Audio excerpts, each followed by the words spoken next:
Tonight, as you close your eyes and let your breath soften, imagine the world before there was a world. Drift with me, far back in time, not just thousands of years, not even millions, but billions. The clock rewinds to more than 4.5 billion years ago, to the very first age of Earth, the Hadean.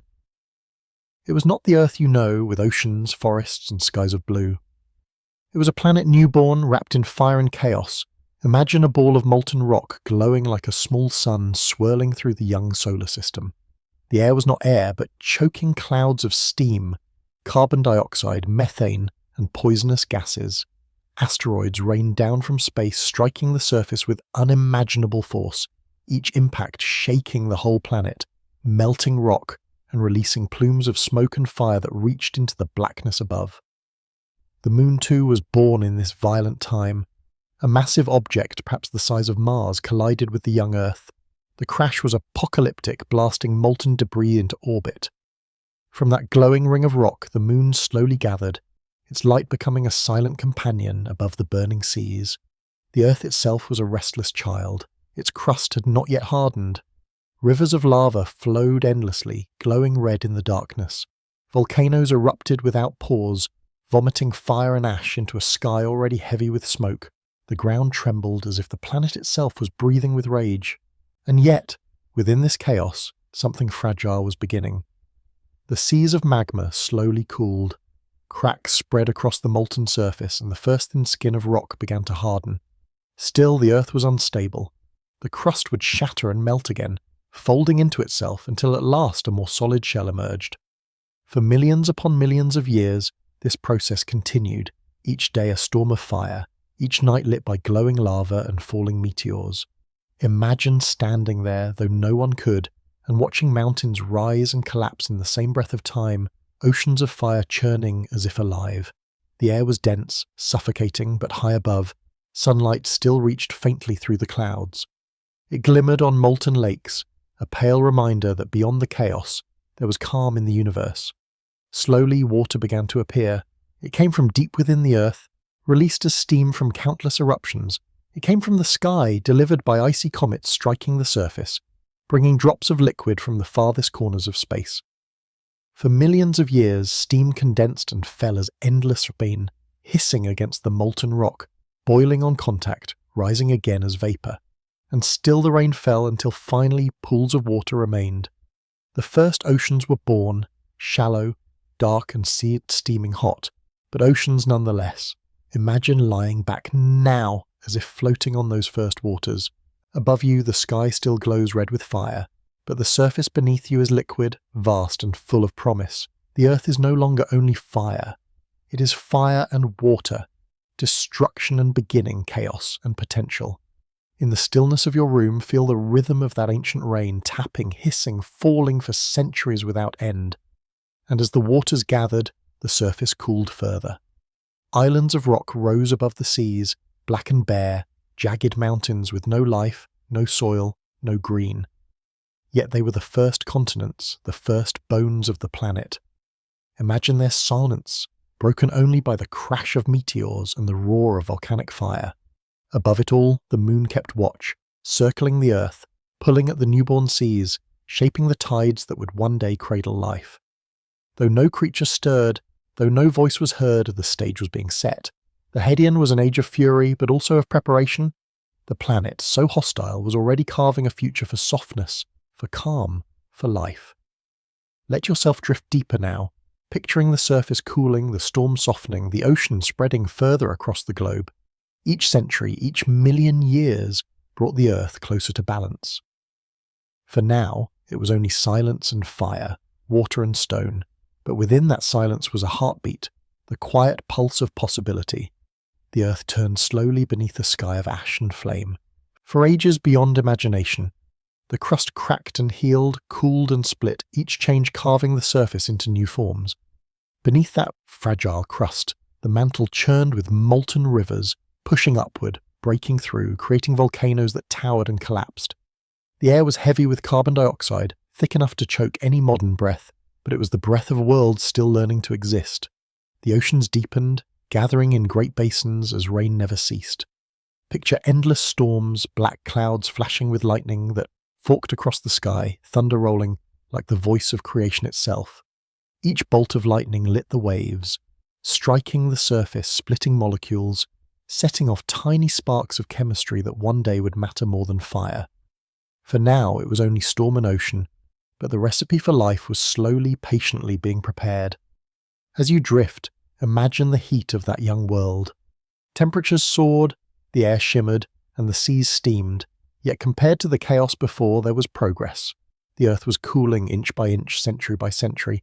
The crust thickened, continents grew steadier. The sky, though still dark with smoke, began to show glimpses of light, faint streaks of blue behind the haze, and the moon, always there, circled closer than today, pulling the tides higher, stronger, sculpting the oceans with its quiet gravity. The days themselves were shorter then. Earth spun faster, a full rotation lasting only 6 hours at first, then gradually stretching longer. Imagine the rhythm, the quick heartbeat of a young planet, slowly calming, slowly slowing down, like a child learning to breathe more deeply.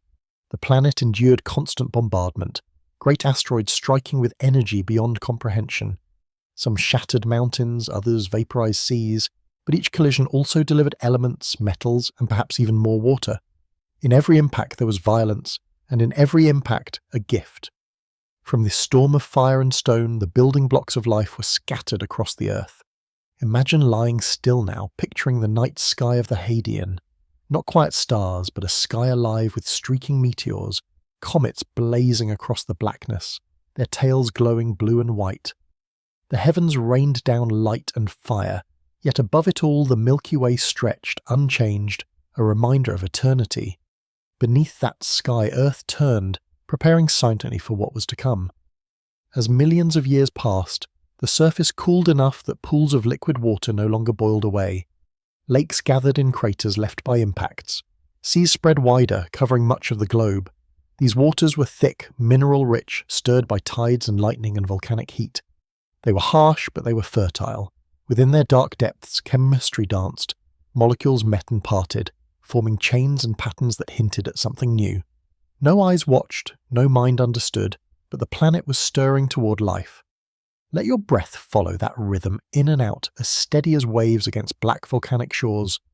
Imagine the quiet of those first oceans, broken only by the hiss of steam, the crash of waves on bare rock, the groan of shifting crust beneath. No trees, no grass, no bird, no fish. Only stone and water, sky and fire. Yet from that simplicity everything would one day grow. The Hadean was an age of waiting. 1 billion years stretched on, slow and relentless.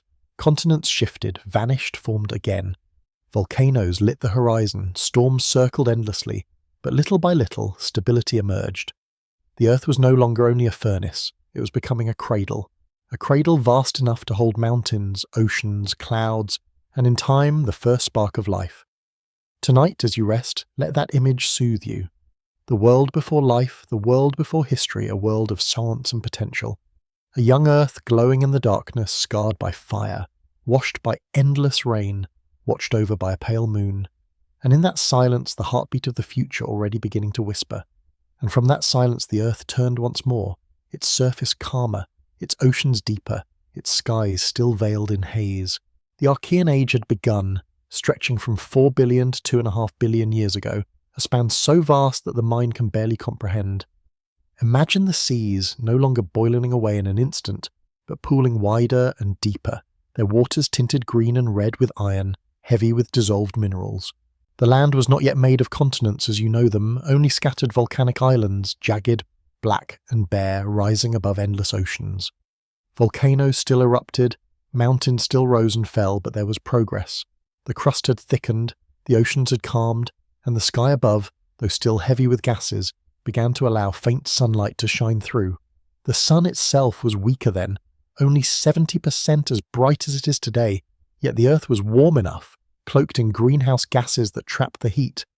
Storm clouds gathered, lightning cracked across the skies, and rain fell endlessly, filling the seas, feeding the chemistry below. In those waters, the first whispers of life began. Tiny molecules drifted, collided, and split apart. Some joined again in new patterns, chains of carbon, loops of nitrogen, fragile but persistent. For millions of years, these reactions continued in silence, until some patterns learned to endure, to copy themselves, to persist against the chaos of chance. Out of this endless trial and error came the first living cells.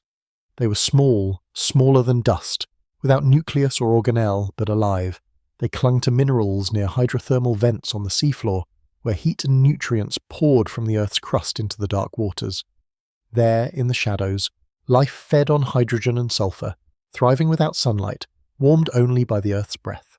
Imagine those vents now, towers of stone rising from the seabed, their tops glowing faintly as gases and minerals poured out. Around them swirled colonies of microbes, fragile but unyielding, forming the earliest communities of life.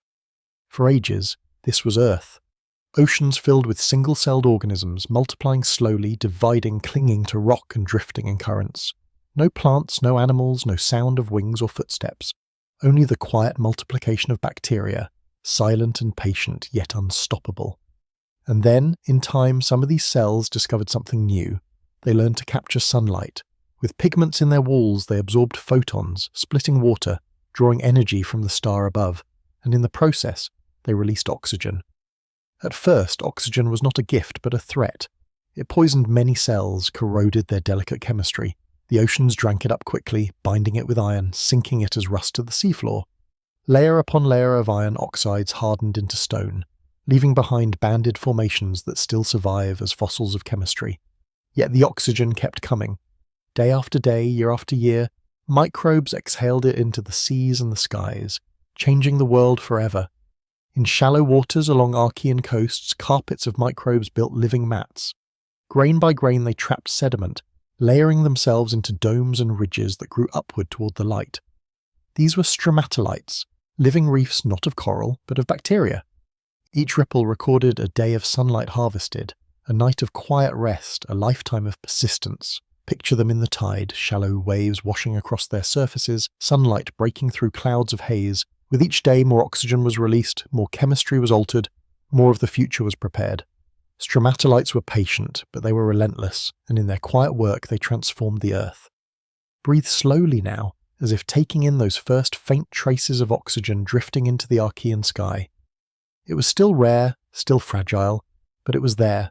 The atmosphere, once suffocating, began to thin, its haze slowly clearing. The sun shone brighter across eons, warming the seas, painting the sky in colours unseen for billions of years before. Continents began to grow larger as new crust cooled and merged. Mountains rose from volcanic fire, only to crumble under the weight of wind and rain. Rivers carved valleys, rains filled basins, and the face of the planet began to take forms that hinted at the landscapes to come, still barren, still lifeless to the eye, yet full of potential. For nearly 2 billion years, this story unfolded. The Earth grew calmer. The bombardments of asteroids slowed, the crust stabilized, the ocean spread, and the atmosphere shifted.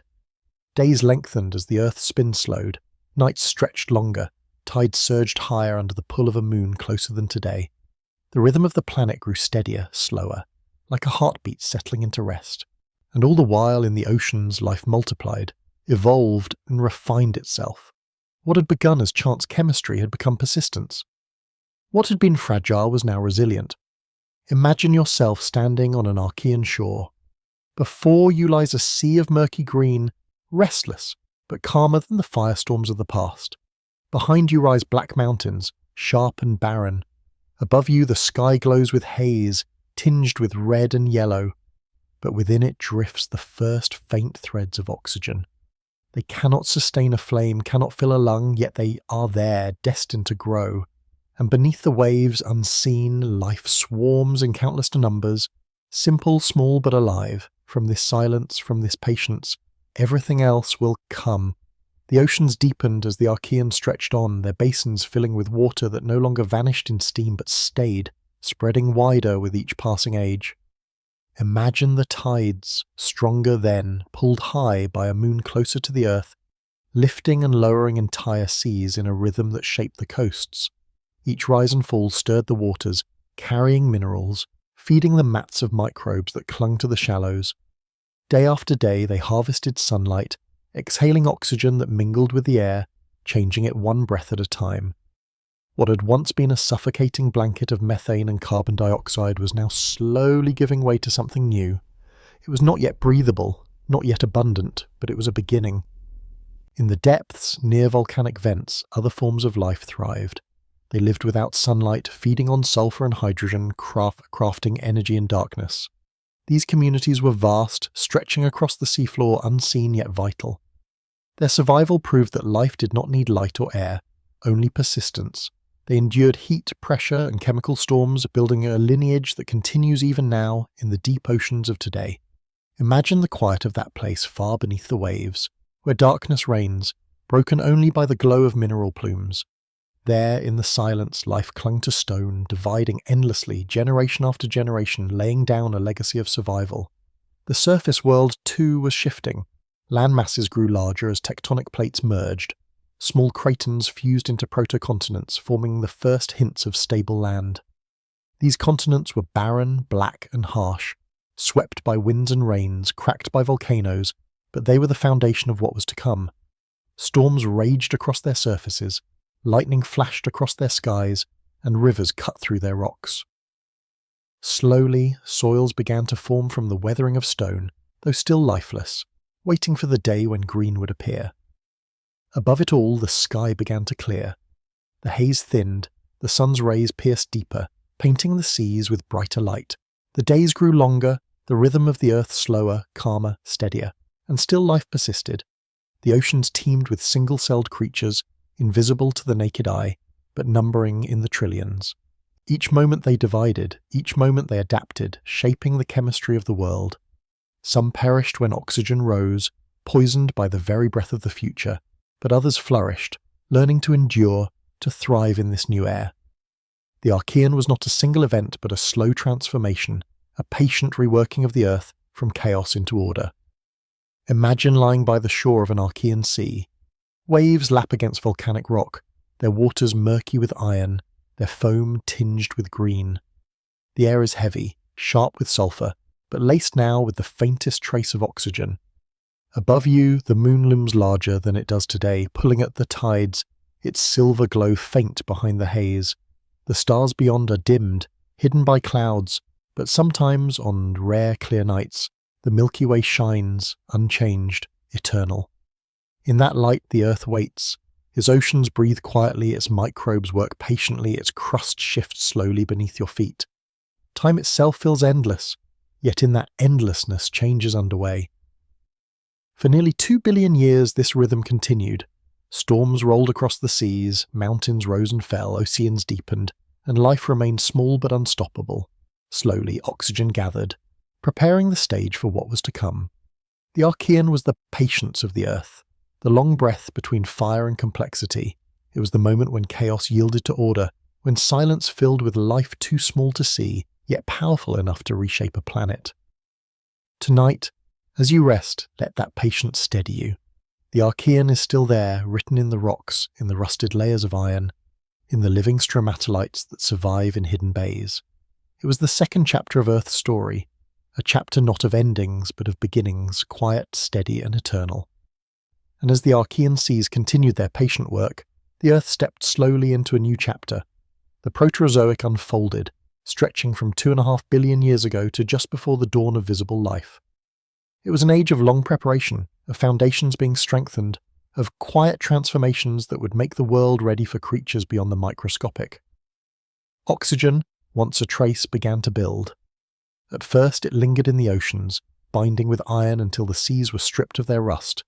But once the iron was consumed, oxygen rose into the atmosphere, gathering in the skies above. Imagine the first breath of fresh air, though no creature yet could take it. For the first time in Earth's history, the atmosphere held the promise of what you now breathe with ease. The Great Oxidation had begun. For countless years the world adjusted to this change. Many of the ancient microbes perished, unable to survive in an atmosphere that poisoned their chemistry. But others adapted, thriving in the oxygen-rich world. With this new air, new possibilities opened. The skies grew clearer, the haze lifting, revealing blue for the first time. The sun shone brighter through this thinner atmosphere, warming the planet with gentler light. Storms still raged, volcanoes still erupted, but the earth was calmer than it had ever been. Continents had grown larger, forming vast cratons that drifted slowly across the globe. Mountains rose higher, rivers carved valleys deeper, and oceans spread wide between them.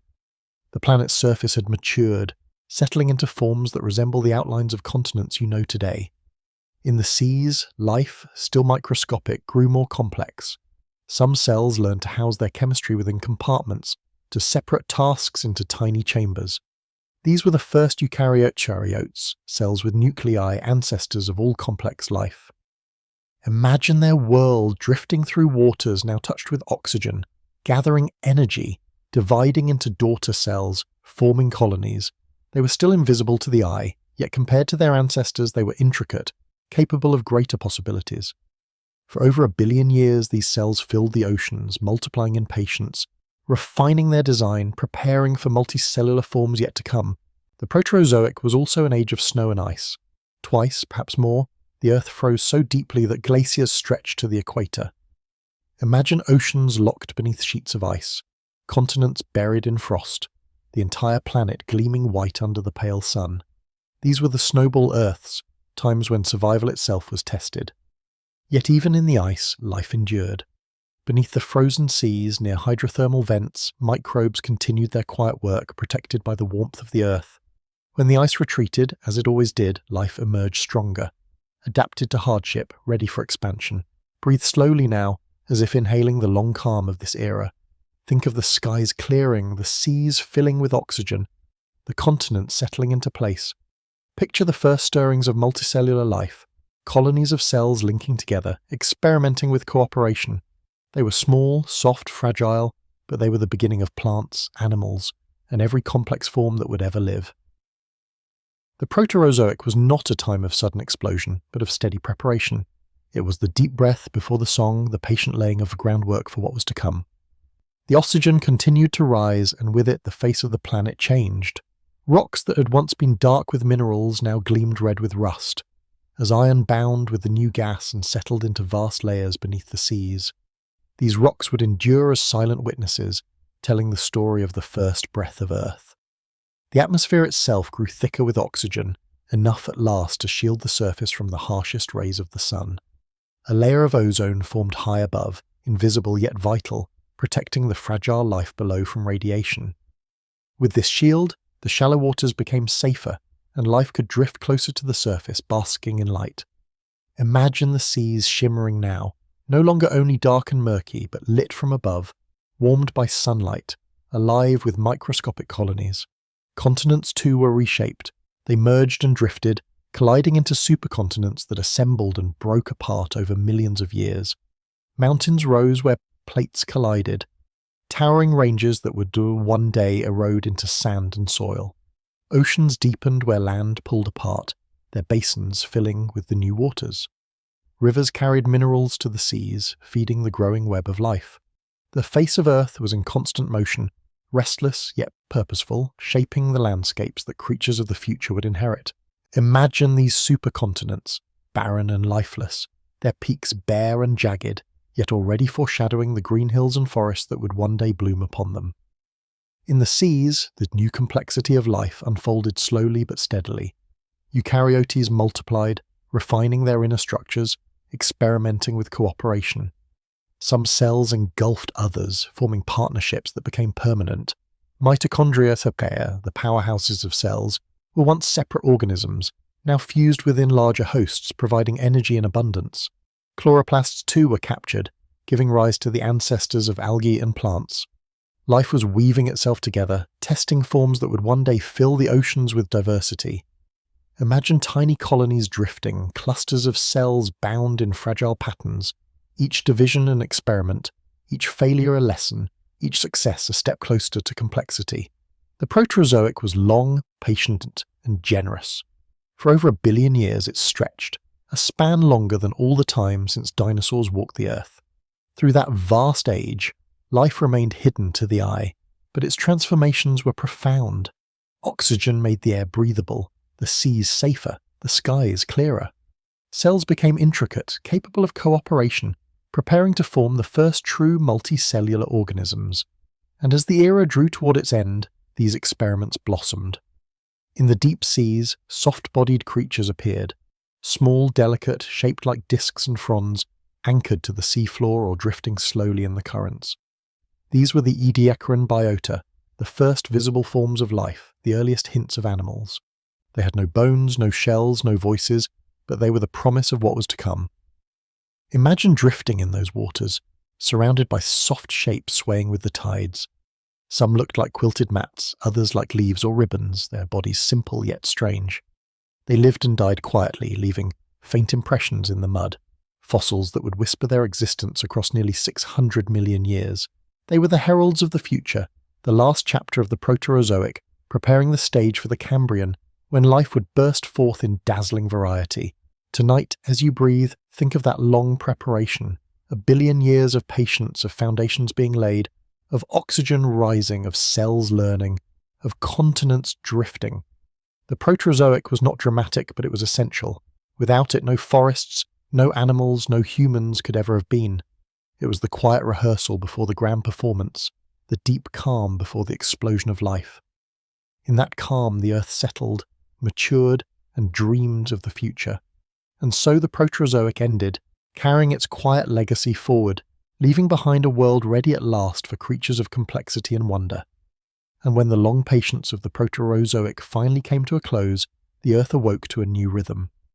The Cambrian dawned, beginning a chapter unlike any before. For billions of years, life had been hidden, too small to see, too quiet to notice. But now, in the shallow seas of the Cambrian, life erupted in dazzling variety. This was the explosion of life, sudden on the scale of deep time, a flowering that filled the oceans with creatures strange and new. Imagine the seas now, clear and shallow, warmed by sunlight and rich with oxygen. Along the seafloor lay carpets of soft-bodied creatures, but among them stirred something more. Animals with shells, with exoskeletons, with teeth and claws emerged for the first time. They crept, crawled, swam and burrowed, filling every corner of the ocean with motion. It was as if the earth had been holding its breath and now released it all at once in a rush of creativity. Trilobites scuttled across the sands, armoured in segmented shells, their many legs carrying them swiftly across the bottom. Their eyes, compound and complex, scanned the seafloor for food and danger alike. Worms tunneled through the mud, churning the sediments, leaving trails behind them. Sponges and corals anchored themselves to the seabed, filtering the water for sustenance, while jellyfish drifted gently above, translucent bells glowing in the sunlight. Above them, predators began to stir, creatures with jaws with spines, with the hunger to hunt. For the first time, life was not only survival, but competition.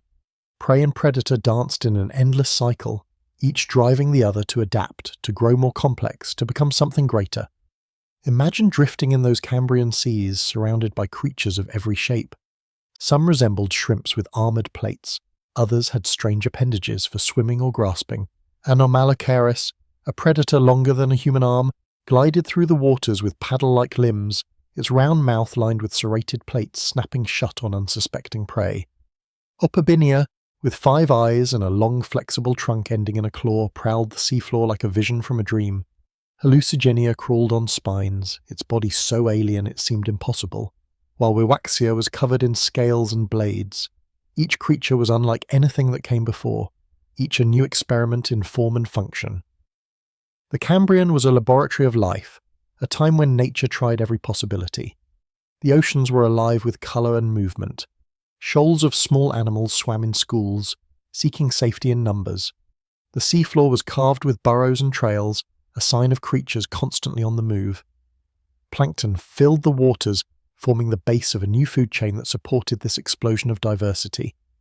Oxygen coursed through the seas, fueling metabolism, allowing animals to grow larger, stronger, faster. The ozone layer high above shielded them from radiation, making shallow waters safe for life to flourish. The earth, once silent and still, was now alive with the motion of countless beings. Breathe slowly, and imagine the wonder of that time. A world that had been empty of visible life was suddenly crowded. Each tide revealed new forms, each generation brought new designs. Evolution worked swiftly, shaping bodies with armor, with eyes, with limbs, with speed. Predators grew more fearsome, prey grew more cunning, and in the balance between them, complexity bloomed. The Cambrian was not gentle, but it was fertile. It was the moment when life's creativity burst into view, unstoppable and endless. For millions of years, this explosion continued, filling the seas with diversity beyond counting. The fossil beds of places like the Burgess Shale preserved their shapes, delicate impressions of soft bodies pressed into stone, whispers from 500 million years ago. They tell of seas swarming with creatures both familiar and strange, ancestors of the animals you know today. From trilobites would come insects and crustaceans. From early worms would come vertebrates. From these humble beginnings, the great branches of life began to spread. And so the Cambrian passed, leaving behind a world transformed. No longer was life hidden, fragile, invisible. It was now abundant, visible, resilient. The stage was set, the drama begun. The earth, once a cradle of silence, was now a theatre of motion and struggle. Tonight, as you rest, imagine those ancient seas, filled with creatures beyond imagination, each a step in the great story of life. The Cambrian was the explosion, the spark that lit the fire of diversity, a fire that still burns within you. Creatures that once drifted passively now began to move with purpose. Some grew fins that are rippled like ribbons, propelling them swiftly through the currents. Others evolved hardened shells, fortresses against the teeth of predators, eyes sharpened, able to detect movement, able to distinguish light from shadow, prey from hunter. The race between defense and attack accelerated, and with it, evolution quickened its pace. Never before had life diversified so rapidly, and never again would its first burst of creativity be matched in quite the same way. On the seafloor, trilobites multiplied into countless varieties. Some were small, no larger than a fingernail, scurrying in swarms, while others grew to the size of a dinner plate, crawling with slow dignity. They grazed across microbial mats, burrowed into sediments, or hunted smaller creatures with their nimble legs. Above them, strange filter feeders stretched upward, fronds that waved in the current, catching nutrients drifting past. Nearby, sponges grew larger, branching into colonies that dotted the ocean floor like gardens of stone. The seas were no longer empty plains of mud, but bustling neighbourhoods, alive with creatures of every kind. Predators too thrived. Anomalocaris remained among the greatest, its segmented body gliding effortlessly, its grasping appendages curling inward to seize prey. With eyes as sharp as a hawk's, it ruled the mid-water, a hunter without rival. Yet even as it hunted, other predators arose. Some worms grew jaws of hardened chitin, snapping at smaller creatures. Some arthropods developed spines and hooks, learning to pierce and hold. The Cambrian was not peaceful, but from its endless battles came innovation. Limbs became stronger, armour heavier, senses keener. Imagine drifting above a Cambrian reef, the water clear, sunlight scattering in shifting patterns. Below you, the seabed glitters with shells, ridges, and trails etched into the sand. Small arthropods scuttle in and out of burrows, their antennae twitching, their legs moving in a quick rhythm. Jellyfish float in the gentle current, translucent bells pulsing softly. Shoals of tiny swimming creatures flash silver in the light, darting as one at the approach of danger. Everywhere is movement, everywhere is survival. Yet to the eye, it is also beauty, a world alive in colour and form. The Cambrian explosion did not happen in a moment, but across millions of years. Each age brought new designs, new experiments, some successful, some left behind in stone. Whole lineages appeared, flourished, and vanished, leaving only faint fossils as memory. Yet the overall trend was undeniable. Life had taken hold in its full variety, and the earth was never the same. The seas, once silent, were filled with voices of motion, even if no ears yet existed to hear them. The rhythm of survival was a song pulsing through the oceans, guiding the future. Breathe gently now and picture that song continuing as you drift deeper into rest. The Cambrian was a time of experimentation, of unrestrained possibility. It was the spark that lit the path of life's creativity, the branching tree that would one day grow into forests, animals, and people. Each creature, no matter how strange, was a part of that unfolding story. From their struggles, from their innovations, the roots of the future spread wide, and when the Cambrian drew to a close, it left behind not emptiness, but abundance. A world filled with diverse forms, a stage prepared for even greater dramas to come. The seas of the Cambrian whispered with promise, and in their depths the story of life had truly begun, and as the Cambrian faded into memory, The Earth carried its momentum forward into the Ordovician. Life, once confined to fragile beginnings, now filled the seas with confidence. The Ordovician, beginning nearly 485 million years ago, was an age of oceans wide and fertile, an age when life reached outward, expanding in size, in shape, in sheer variety. Imagine the world now, continents clustered mostly in the southern hemisphere, leaving vast oceans to dominate the planet. Warm and shallow seas spread across continental shelves, glowing with sunlight, rich in nutrients, perfect for the blossoming of life. Trilobites still crawled across the seafloor, but now they shared it with an even greater abundance of creatures. Brachiopods anchored themselves to rocks, their shells opening and closing with the rhythm of the tide. Bryozoans grew in colonies, weaving delicate lattices that filtered food from the water.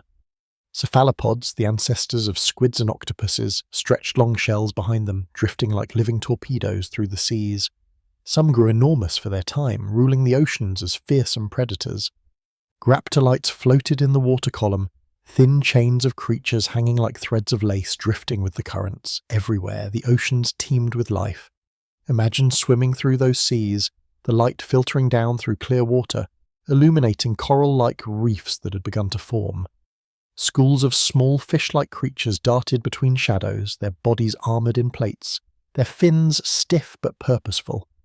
These were the earliest vertebrates, primitive ancestors of fish, exploring new ways to move, to hunt, to survive. Above them, cephalopods prowled, their tentacles reaching, their eyes sharp, their shells long and elegant. The seafloor, once empty, was alive with burrows, trails, and the constant stir of creatures feeding and fleeing. But the Ordovician was not only an age of animals. Something new and extraordinary began to happen along the shores. Simple plants, descendants of algae, crept onto land for the first time. Imagine the coastline, bare and rocky for billions of years, now touched by thin films of green. Small moss-like plants clung to the damp earth, soaking in sunlight, breathing the air, preparing the land for forest yet to come. With them came fungi, weaving filaments into the soil, breaking down rock, helping to build the first fragile ecosystems on land. It was the beginning of a transformation that would one day cover continents with forests. But for now, it was humble, delicate, easy to overlook. Yet even in its smallness, it was revolutionary. The oceans remained the heart of the Ordovician. Reefs expanded, built by corals and sponges, stretching across continental shelves like living cities. These reefs teemed with life, sheltering countless species, forming the first true marine ecosystems. Trilobites crawled in the shadows of coral towers. Crinoids, relatives of sea stars, anchored themselves with stalks, their feathery arms waving gently to catch drifting food. Starfish spread across the sands, predators of shellfish and brachiopods. Each niche in the ocean was filled, each role in the web of life occupied. Imagine the view from above, the continents pale and small, the oceans vast and gleaming. The seas of the Ordovician were the stage of abundance, richer in species than any time before. Life had not only survived, it had flourished, spilling into every corner of the ocean, testing new designs, growing in strength. Evolution raced forward, weaving patterns that would shape the rest of history. But the Ordovician, like all ages, held shadows as well. Toward its end, the climate shifted. Glaciers spread across the southern supercontinent of Gondwana, locking water into ice, lowering sea levels. The warm, shallow seas retreated, leaving reefs stranded, ecosystems broken. Many creatures could not endure the change. Trilobites perished in vast numbers. Brachiopods and bryozoans collapsed. Corals vanished from once thriving reefs. It was one of the first great extinctions, a reminder that life's path is never steady, that abundance can be fragile. And yet, even in this loss, the story pressed on. Survivors endured, carried their lineages forward into the future. The extinction, though devastating, cleared the stage for new forms to rise in the ages that followed. The Ordovician, with all its richness, its reefs, its first plants on land, left behind a transformed earth. The oceans had grown full, the land had tasted life, and the story of Earth was prepared for its next chapter. The oceans of the Ordovician whispered with endless motion, tides rising and falling, currents weaving through reefs like rivers of energy. In those currents, plankton flourished, feeding small filter feeders, which in turn nourished larger predators. The food web grew taller, more intricate than ever before, each link supporting the next. Imagine drifting weightless among these reefs, every direction alive with movement. Shells gleam in the filtered light, feathery crinoids sway gently, trilobites march in orderly lines across the sand. Schools of early jawless fish shimmer like silver ribbons, their bodies armoured in bony plates that glisten as they turn. Above them, cephalopods cruise like shadows, their tentacles reaching with deliberate grace. Along the shores, the first plants thickened their foothold. At first, only mats of moss and tiny shoots clung to damp rocks, but as generations passed, they crept further inland, spreading across floodplains and riverbanks. Their roots, simple but effective, held soil in place, slowing erosion, shaping the land floor. Fungi partnered with them, forming networks beneath the ground, exchanging nutrients, strengthening their fragile hold. The air itself began to change, filled with more oxygen as these pioneers drew carbon dioxide from the sky. It was the faintest foreshadowing of forest yet to come, but even in its small beginnings it transformed the Earth's surface forever. Imagine walking along that coastline. For billions of years it was only stone and tide, barren and silent. But now the rocks are streaked with green, small plants reaching upward toward the sun. The breeze carries the faint scent of something new, something living on land. It is subtle, but it marks a turning point. Life had conquered the seas, and now it had set its first fragile steps onto continents. The seas, however, remained the heart of abundance. Corals, sponges, and bryozoans wove vast reefs, some stretching for hundreds of kilometres, bustling with life at every level. Each crevice sheltered trilobites, mollusks, worms, or tiny arthropods. Fish-like creatures patrolled the waters, some armoured, some sleek, their movements a prelude to the great fish that would come in later ages. Starfish prowled the seafloor, turning over shells, hunting with patience. It was an age of balance, of ecosystems flourishing in harmony, until the Earth shifted once more. Toward the end of the Ordovician, the planet cooled. Glaciers spread across the southern continent of Gondwana, their white masses reflecting sunlight back into space. The seas withdrew, draining from shallow shelves, leaving reefs exposed to the air, drying and dying under the weight of change. Species that had thrived for millions of years vanished in waves. It was one of the earliest great extinctions, wiping away much of the richness the Ordovician had built. Imagine reefs that once bustled with life falling silent, shells crumbling into sand, trilobite trails fading into emptiness. The oceans that had been so full seemed empty again, as if the earth itself had drawn a deep breath inward, pausing before the next outpouring of creation. Yet extinction was not the end, only a passage. Some lineages endured. Jawless fish swam on, plants clung to the land, corals survived in hidden corners. What was lost created space for what would come. The Ordovician closed not with silence but with transformation, a world reshaped and prepared for the Silurian. Tonight, as you rest, picture the seas of that age.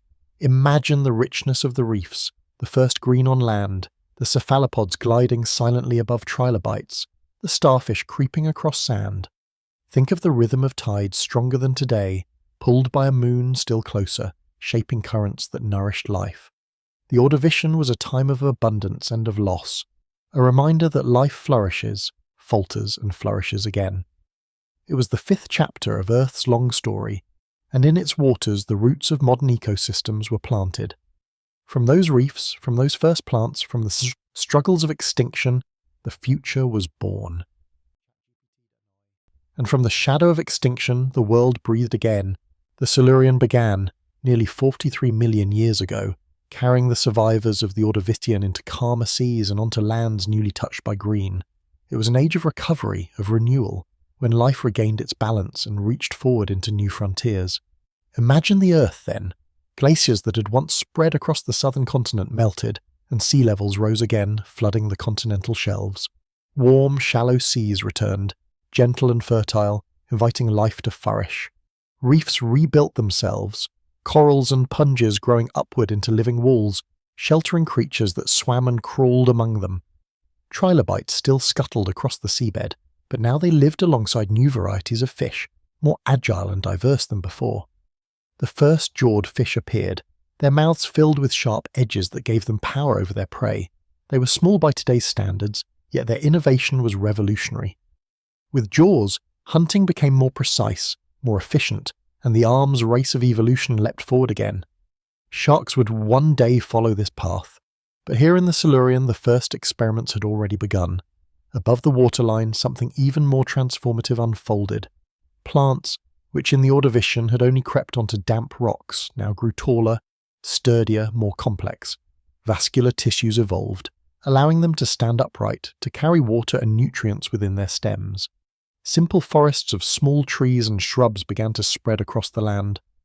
Imagine walking along a Silurian shore, where once there was only stone, now the ground is softened by mosses and ferns, and small trees rise a few meters high. The air carries a richer mix of oxygen, fed by this green expansion. The land, barren for billions of years, now bore the first whisper of forests. Alongside the plants came animals. The earliest arthropods, cousins of scorpions and millipedes, ventured onto land, their bodies armoured against the dry air. They crept across damp soil, hunting smaller creatures, feeding on decaying plants, beginning the first terrestrial ecosystems. Picture them in the shadows of early forests, their legs moving delicately across mossy ground, their presence small but monumental. For the first time, the land itself was alive. The seas remained full of wonder. Reefs reached new heights, forming great structures that towered over the seafloor. Within them, corals, crinoids, brachiopods, and mollusks thrived, weaving complex webs of life. Eurypterids, the sea scorpions, prowled the waters, some growing longer than a man is tall. Their armoured bodies glinted in the dim light, their pincers reaching for prey, their swimming paddles propelling them through shallow seas. They were among the top predators of their age, rulers of lagoons and estuaries, feared by trilobites and fish alike. Imagine their presence, looming shapes gliding just below the surface, reminders that the Silurian was not gentle, but alive with struggle. As plants spread further on land, their roots began to break down rocks, forming soil. This soil held water, creating stable ground, and with it the landscape transformed. Rivers meandered through valleys lined with green. The air grew richer in oxygen, the climate steadier, more balanced. The partnership between plants and fungi deepened, with mycorrhizal networks spreading beneath the soil, exchanging nutrients, weaving the first underground threads of forests.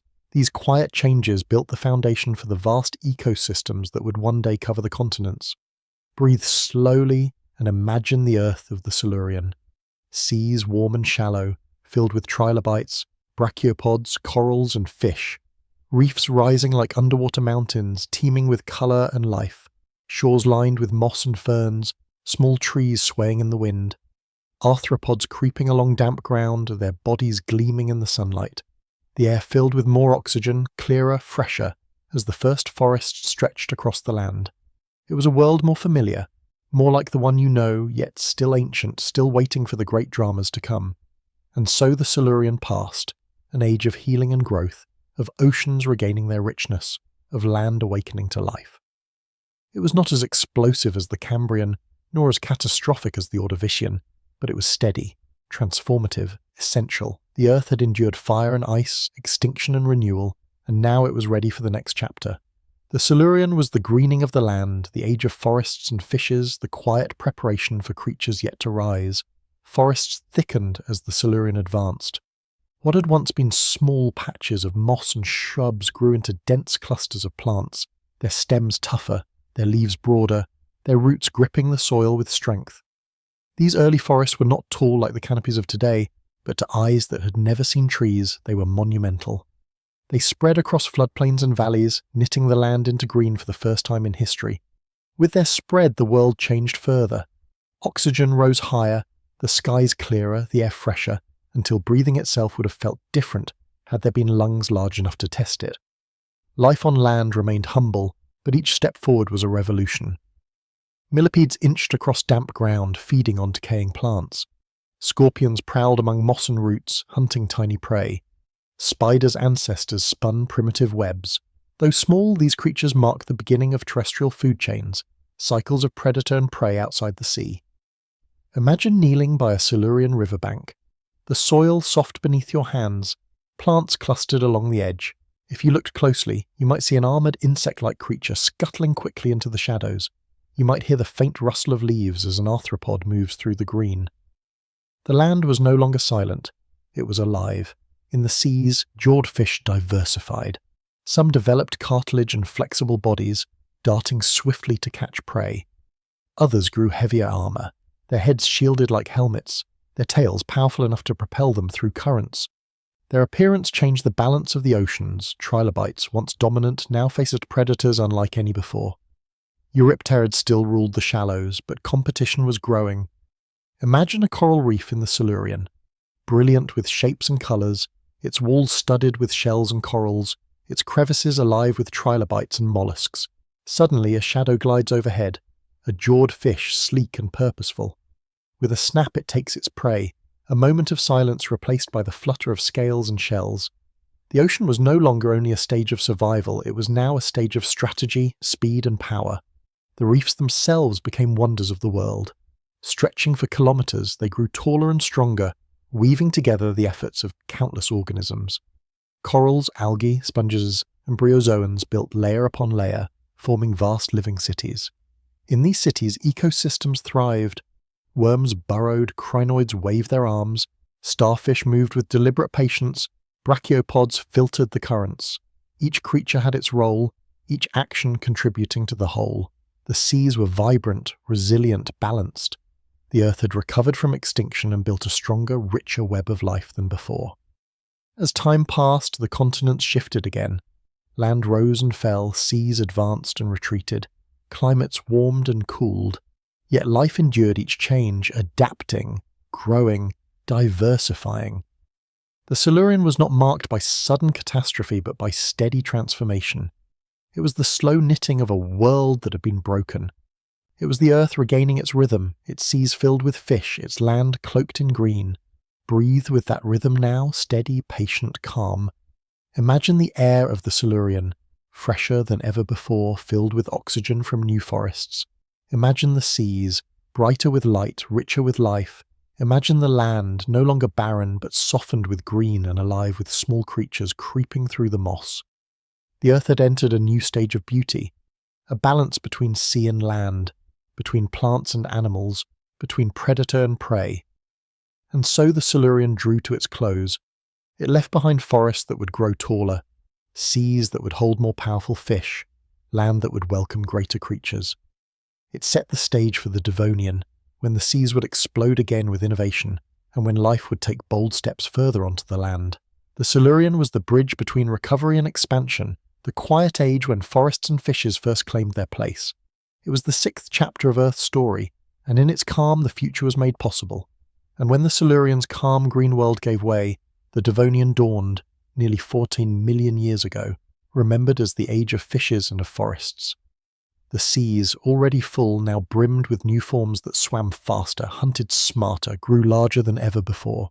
The land, once a patchwork of mosses and small shrubs, now grew into forests of towering trees, spreading shade across valleys, shaping rivers, remaking the air. It was a time of bold expansion when life pushed further in every direction, reaching new heights, new depths, new possibilities. In the oceans, fish reigned supreme. Jawless fish still swam, but their place was being overtaken by jawed forms, sleek and powerful. Placoderms, armoured with plates of bone, became rulers of the seas. Some were small, darting hunters of invertebrates, but others grew massive. Dunkleosteus, a titan of the Devonian, stretched longer than a car, its armoured head snapping shut with a force strong enough to shear through bone and shell. Imagine drifting in those waters, a shadow passing above, the gleam of armour in the dim light, and then the sudden rush of power as jaws crushed prey in an instant. The Devonian was an age of predators, and the seas trembled with their presence. Sharks too appeared, early relatives of those that still swim today. They were smaller, more primitive, but their bodies were built for speed, their skeletons light with cartilage, their teeth sharp and replaceable. They prowled the reefs and open waters, swift and efficient. Other fish grew new fins, jointed and strong, precursors of limbs. Lobe-finned fish swam with muscular fins that could push along the seafloor, hinting at steps that would one day carry them onto land. Lungfish evolved the ability to breathe air, rising to the surface to gulp oxygen when waters ran low. Each innovation was a step closer to something greater, a quiet preparation for the next great transition.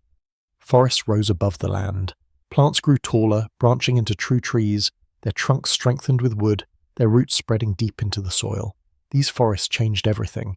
They anchored the land, holding soil in place, allowing rivers to meander and carve stable valleys. They released vast amounts of oxygen, making the air richer, more breathable.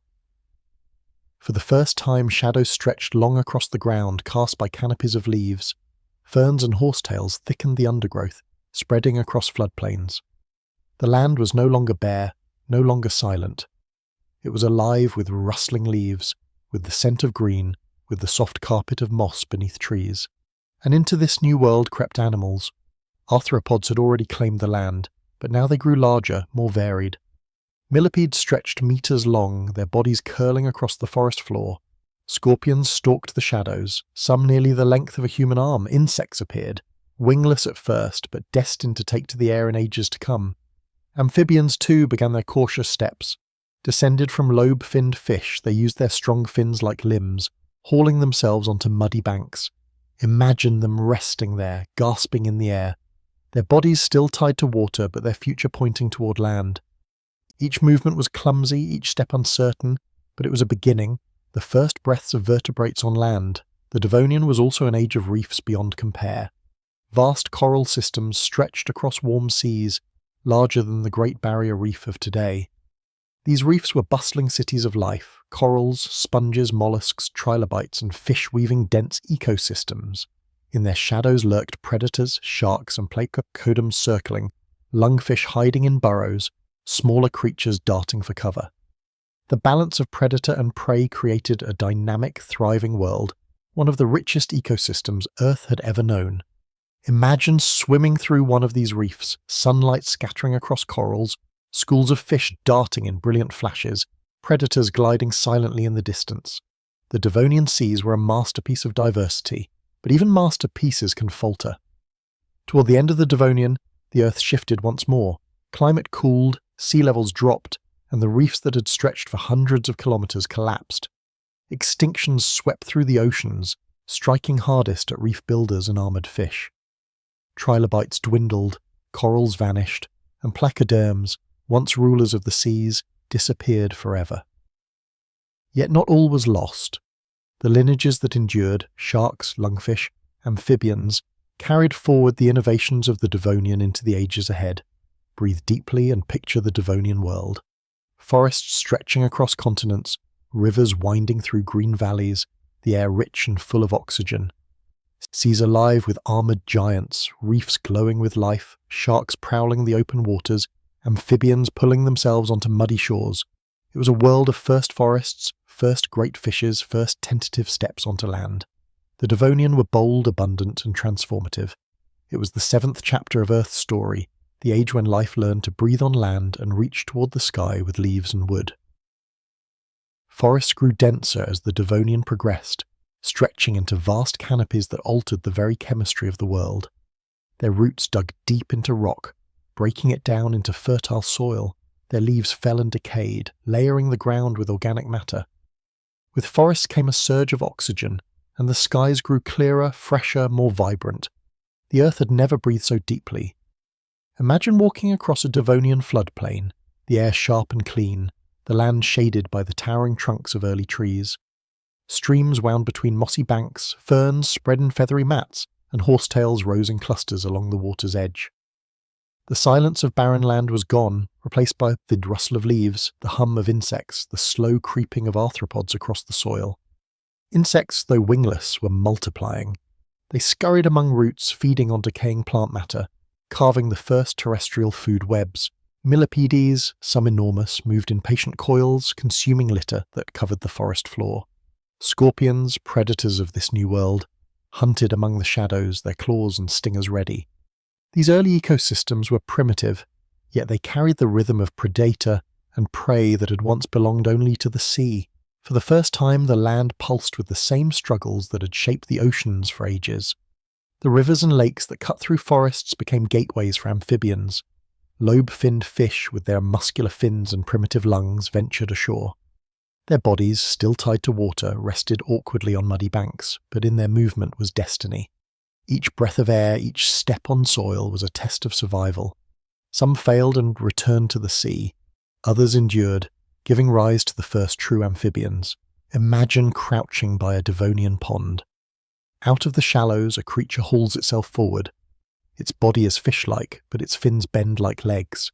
It pauses, gasps the air, then slides back into the water. It is clumsy, but it is history. The first breath of vertebrates on land. Meanwhile, in the oceans, diversity still reigned.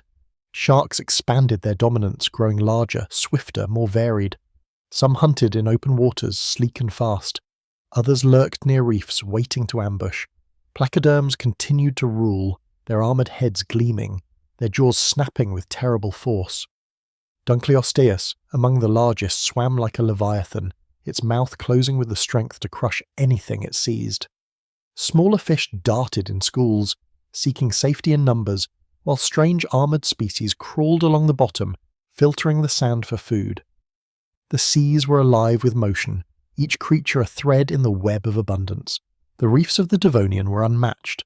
Sprawling structures built by corals and sponges stretched across warm seas, living cities bustling with colour. Imagine drifting through them, light scattering in shifting beams, schools of fish swirling in coordinated dances, trilobites scuttling in the shadows. Among the coral branches, predators prowled silently, their shapes blending with the reef until they struck with sudden precision. These reefs supported life in staggering abundance, feeding oceans far beyond their boundaries. But abundance does not last forever. As the Devonian neared its close, the world shifted again. Glaciations cooled the climate, sea levels dropped, and reefs collapsed. Oxygen in the oceans dwindled, suffocating creatures that had thrived for millions of years. Extinctions rolled in waves, striking hardest at marine species. Placoderms, once mighty rulers, fell into silence, their lineage ending. Trilobites dwindled further, corals vanished, whole ecosystems disappeared. It was one of Earth's great crises, a reminder that even the strongest can fade. Yet through loss, survival endured. Sharks swam on, carrying their lineages forward. Lungfish persisted, their ability to breathe air giving them resilience against dying seas. Amphibians clung to the edges of ponds and rivers, pressing further onto land, beginning the conquest of continents. Plants too held fast. Forests spread, rooting themselves deeper, transforming the land with every passing century. The Devonian closed with both tragedy and triumph, tragedy in the oceans, triumph on the land. Tonight, as you let your breath slow, picture that age. Seas alive with armoured giants, reefs glowing in sunlight, sharks gliding silently in shadow. Rivers flowing through green forests, amphibians gasping on muddy shores, insects scurrying beneath fallen leaves. The Devonian was bold, abundant, and transformative. It gave forest to the land, power to the fish, and lungs to the first vertebrates that dared to step onto Earth. It was the 7th chapter of Earth's story, the age of fishes and forests, the moment when the seas reached their glory and the land found its first breath. ChatGPT'd annoy, and as the Devonian gave way, the Earth stepped into the Carboniferous, beginning around 359 million years ago, an age remembered for its vast forests and the coal they would one day become.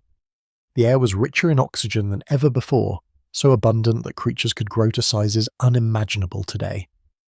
The land, once barren, was now cloaked in dense green, endless swamps of towering trees rising high above the ground. The seas too remained alive, but it was the land that truly claimed the spotlight in this age of coal and creatures. Imagine walking into a Carboniferous forest. Towering lycophytes stretched more than 30 meters into the sky, their trunks straight and narrow, their crowns tufted with fronds. Giant horsetails clustered in thick stands, their segmented stalks glistening in the damp air. Ferns spread across the forest floor, their fronds weaving a green carpet beneath the canopy. The air was warm and humid, thick with mist rising from swampy ground, heavy with oxygen that made every breath sharp and rich. Sunlight filtered through the canopy in beams of gold, glinting on the still waters of swamps and rivers. The forest was vast, endless, primeval, and within it crawled giants. Arthropods fueled by oxygen grew to monstrous scale. Dragonflies the size of hawks darted through the air, their wings beating softly as they hunted smaller insects. Millipedes longer than a man curled across the forest floor, their countless legs rustling like whispers in the undergrowth. Scorpions stretched nearly a meter long, prowling with armoured precision. Spiders spun wide webs, glistening between the trunks of ancient trees. Every corner of the forest stirred with life, a chorus of rustles, clicks, and the faint hum of wings. Imagine standing in that world, the air alive with the sound of insects, the ground trembling with the movement of massive arthropods, the forest canopy swaying overhead like a living roof. The swamps of the Carboniferous were not silent, for amphibians thrived as well. Descendants of the first fish that had crept onto land, they grew larger, more diverse, some stretching meters long with wide mouths and sharp teeth. They lurked in rivers and ponds, ambushing prey, their eyes peering just above the waterline. Some lived fully aquatic lives, others ventured boldly onto land, their limbs strong enough to carry their bodies through dense vegetation. Imagine crouching near a swampy pool. The water ripples, and from the shadows emerges an amphibian as long as a crocodile, its skin glistening, its body heavy but sure. It breathes the humid air, then slides back into the water with barely a sound. The seas of the Carboniferous remained vibrant. Sharks and other fish prowled warm oceans, competing for dominance. Crinoids carpeted the seafloor, waving their arms in slow, patient rhythm. Corals formed reefs, though not as vast as in ages before, still sheltering schools of fish and countless invertebrates. Nautiloids drifted through the waters, their coiled shells gleaming, their tentacles curling in graceful movements. The oceans were calmer, less dramatic than in the Devonian, but still rich with life. On land, forests reshaped the very planet. Their roots spread wide, breaking down rocks, releasing minerals. Their leaves fell and piled in thick mats, burying themselves in the swampy ground. Over millions of years, these layers would compress into coal, the black stone that humans would one day burn to fuel their own age. The very air was changed by these forests. Oxygen levels rose to more than 30%, higher than at any other time in Earth's history. Breathing in such air would have been like a rush, crisp and energizing, fueling creatures to grow ever larger. But the Carboniferous was also a time of transition. The amphibians, though dominant, were vulnerable, their moist skins tying them to water. From among them arose a new kind of creature, one that would break free from ponds and rivers, one that could claim the land with greater independence. These were the reptiles, the first true vertebrates to lay eggs on land. Their shells protected the embryo within, freeing them from the need for water to reproduce. Imagine the first reptile crawling across the forest floor, its scales glistening, its eggs buried safely in the soil. It was small, easy to overlook, but it carried within it the future of dinosaurs, birds, and mammals. Breathe deeply and picture this world. Forests towering higher than buildings, insects with wings as wide as your arms, amphibians lurking in still waters, reptiles creeping silently through ferns. The Carboniferous was lush, humid, alive with sound and motion. It was a world both alien and familiar, its forests echoing with the first steps of creatures that would one day rule the land. And yet, as always, change loomed. Toward the end of the Carboniferous, climates shifted. The swamps began to dry, forests receded, and the great coal-forming wetlands shrank. Extinction struck again, trimming the abundance, reshaping ecosystems. But even in decline, the legacy of the Carboniferous endured. Its forests left behind the coal that humans would one day uncover, its reptiles carried forward the promise of life unchained from water, and its insects and amphibians laid the groundwork for the dramas to come. Tonight, as you let your breath slow, imagine lying beneath those towering trees, the air thick with oxygen, the wings of giant dragonflies whispering overhead. Picture the still waters of swamps, the ripple of amphibians, the silent steps of the first reptiles. The Carboniferous was the 8th chapter of Earth's story, the age of coal and creatures, of forests that touched the sky, and of beginnings that would reshape the land forever. The Carboniferous forests deepened into labyrinths of green, their trunks rising close together, their crowns weaving a canopy so thick that sunlight fell in beams through misty air. The ground was damp and spongy, layered with fallen fronds and roots that sank into black mud. Rivers wound slowly through the swamps, their banks lined with ferns taller than a man, their waters dark with shadows.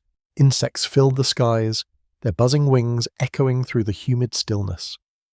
Some dragonflies stretched nearly a meter across, their vast wings catching the light as they soared between trees. Imagine standing still beneath those forests, the air vibrating with the hum of countless wings, each one magnified by the oxygen-rich air. On the forest floor, colossal millipedes crawled patiently, their many legs rippling in waves, moving like living trains across the moss. Scorpions prowled, some enormous, their tails arched high, their pincers glinting in faint light. Spiders wove intricate webs strung across tree trunks like traps of silk and shadow. Each insect, each arthropod played its role in the endless cycle of life and death, feeding on plants, feeding on each other, feeding on decay. The forest floor was never still, never silent. Amphibians dominated the swamps. Some were small with sleek bodies and wide mouths that snapped at insects. Others grew massive with long tails and broad heads, their eyes peering above water as they waited for prey. They breathed both air and water, slipping between worlds with ease, but they remained tethered to moisture, their skins vulnerable to drying. Yet from these giants, change was stirring. Reptiles crept among the undergrowth, their bodies armoured with scales, their eggs carried onto land. Unlike amphibians, they no longer needed ponds or swamps to reproduce. Their young could hatch safely beneath the canopy, protected by shells that held water within. It was a quiet revolution easy to miss, yet it ensured that reptiles would inherit the land in ages to come. The seas during the Carboniferous continued to teem with life. Sharks grew larger, prowling with unmatched efficiency. Some reached lengths of 10 meters, their teeth serrated, their bodies sleek, their shadows inspiring fear in every creature that swam near. Other fish darted in schools, shimmering like rivers of light, turning and twisting as one to escape predators. Crinoids still blanketed the seafloor in meadows, waving their arms in silent rhythm. Corals and sponges wove new reefs, though smaller than those of the Devonian, still providing shelter for mollusks and trilobites, for cephalopods and brachiopods. Imagine diving beneath the surface, currents carrying you past swirling schools of fish, past the slow reach of tentacles, past the looming outline of a shark sliding silently into the dark. Forests transformed the planet's climate. Their spread drew vast amounts of carbon dioxide from the air, plunging Earth into cooler times. Ice sheets grew once more near the poles, while equatorial regions remained lush with swamp and green. The forests themselves stored carbon in their fallen trunks and fronds, buried beneath mud and water. Over millions of years, heat and pressure compressed them into seams of coal, black stone that would lie silent until the age of humans. The Carboniferous was writing its legacy not only in life but in rock, leaving behind energy that would one day reshape the course of history. But abundance carried fragility. Toward the end of the Carboniferous, climates shifted further. Forests began to wither, swamps dried in some regions, and the sprawling wetlands retreated. Amphibians, tied to the damp, suffered losses. Many insects, once enormous, shrank as oxygen levels dropped again. Extinction swept quietly across ecosystems, trimming back the diversity of the age. The world was preparing for new rulers, for creatures that could endure harsher climates, drier lands, and greater challenges. Yet even as forests receded, reptiles endured. Their eggs, their scales, their independence from water gave them strength.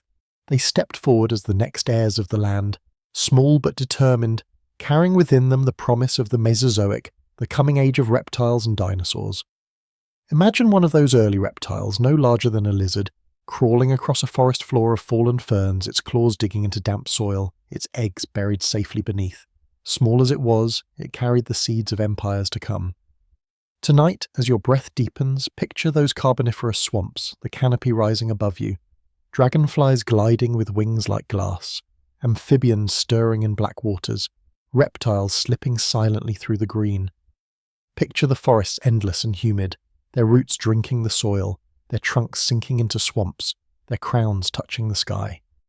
The Carboniferous was the age of coal and creatures, a time when the land was ruled by forests and the air itself was transformed. It was the 8th chapter of Earth's long story, and though it ended in change, its legacy endures in stone, in oxygen, and in every breath you take. And when the Carboniferous forests thinned and the swamps withdrew, the Earth entered the Permian beginning some 29 million years ago. It was a time of vast continents, fierce climates, and creatures unlike any that had come before. The land was no longer a patchwork of small continents scattered across oceans.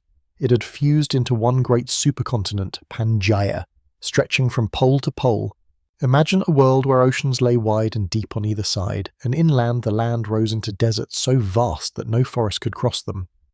The Permian was an age of extremes, where life flourished and then faltered, where the stage was set for both triumph and tragedy. Forests still grew in the wetter regions, but much of the interior was dry. Vast deserts of sand rolled beneath a relentless sun. Winds swept across them, carving dunes that towered like mountains, shifting endlessly with the seasons. Imagine standing at the edge of such a desert, the horizon a blur of heat, the sky pale and hard, the air dry and sharp. Yet even here, life persisted. Reptiles, small and hardy, scurried across the sands, their scales glinting as they sought shelter in burrows. Their eggs, safe from drying, allowed them to thrive where amphibians could not. It was the reptiles' age, and they spread across the continents, filling niches in deserts, forests, rivers, and swamps. In the forests of the Permian, tall conifers stretched skyward, their needles whispering in the wind. Seed ferns spread beneath them, their fronds wide, their roots clutching soil. The green of the Carboniferous swamps had given way to drier, hardier plants, those able to endure shifting climates. And among their shadows prowled synapsids, the ancestors of mammals.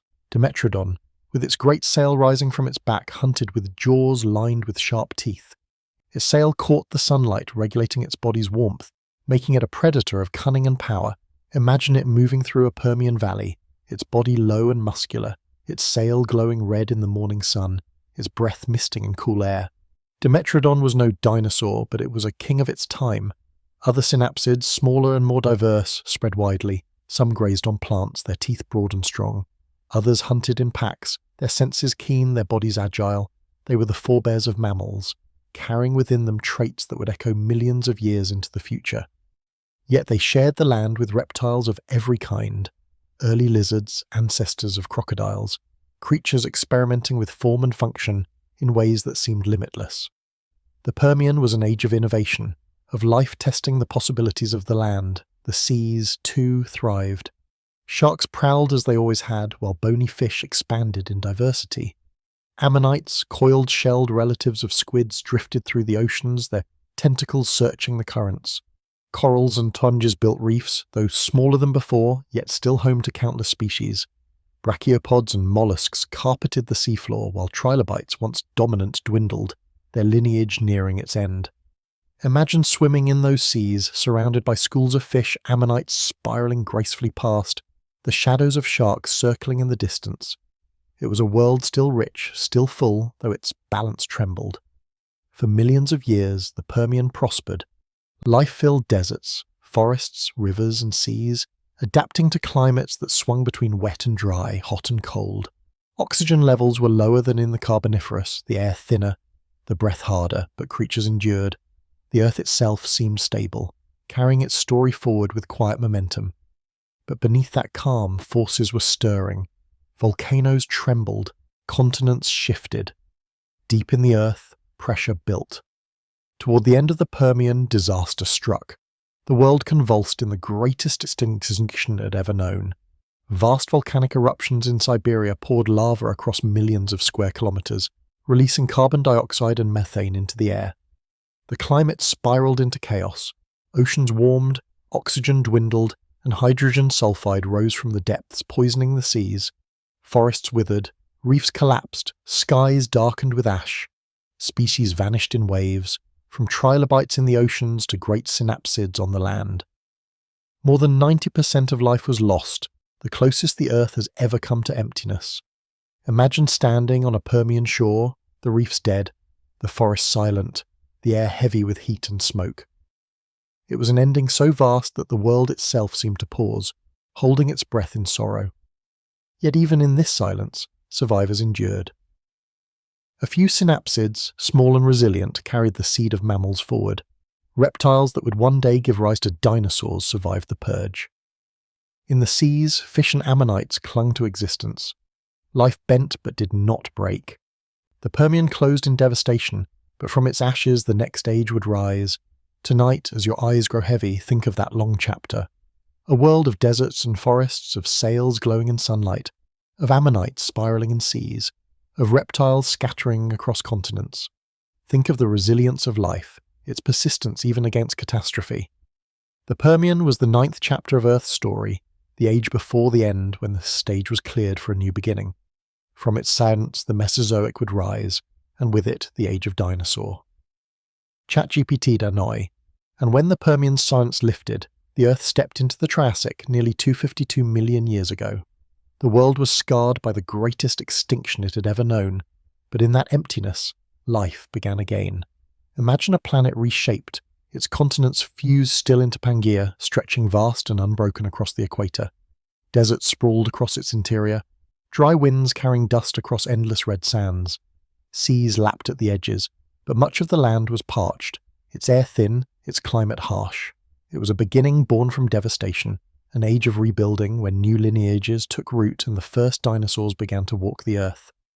At first, life was sparse, forests were thin, rivers ran shallow and creatures were few, but slowly, patiently, survivors spread. Ferns and conifers grew in clusters, their green a sharp contrast against the red deserts. Ginkgos unfurled their fan-shaped leaves, cycads rose like palm-like sentinels, and the land once more softened with green. With plants came animals. Amphibians lingered in rivers and swamps, some still massive, their wide mouths snapping at fish. Reptiles, small and agile, scurried across the sands, their scales glinting in sunlight. Synapsids, once rulers of the Permian, were now reduced and struggling, many small, many overshadowed. But they still endured, quiet in the shadows, carrying the promise of mammals in their veins. The oceans recovered as well. Ammonites returned, their coiled shells drifting once more through the seas, their tentacles curling in patient grace. Fish spread in numbers, sharks hunted with renewed strength, and corals began to rebuild reefs. Marine reptiles appeared, sleek and powerful, venturing into waters once ruled by sharks alone. Ichthyosaurs swam like dolphins, their bodies streamlined, their eyes enormous, their speed unmatched. Nothosaurs slid through shallow seas, their limbs adapted for both swimming and crawling onto coasts. Imagine gazing into Triassic waters, seeing these reptiles gliding like shadows, their bodies gleaming in shafts of sunlight, their presence a promise of new dominions to come. On land, reptiles diversified. Archosaurs, ancestors of crocodiles and dinosaurs, rose to prominence. Some grew into predators with long legs and sharp teeth, hunting across floodplains. Others evolved armored hides, protecting themselves from claws and jaws. Crocodile-like forms lurked along rivers, their eyes peering just above the water, their jaws snapping shut on unsuspecting prey. Small, swift dinosaurs emerged in this time, light on their feet, their bodies agile, their movements quick. They were not yet the giants of later ages, but they carried the spark of what was to come. Imagine one of these early dinosaurs, no larger than a dog, darting across a Triassic plain, its tail stiff for balance, its eyes sharp, its speed unmatched. It was the dawn of their reign. The skies, too, changed. From among the reptiles came pterosaurs, the first true flyers. With wings stretched of skin and muscle, supported by elongated fingers, they rose into the air, gliding over rivers, diving to catch fish. Some were small, fragile, their wings no wider than a sparrow's. Others grew larger, soaring with wingspans of several meters, their cries echoing over the plains. Imagine standing in the stillness of a Triassic morning, the red sands glowing in sunlight, and above you shadows passing silently, wings beating softly as pterosaurs claimed the sky. The Triassic was a world in transition.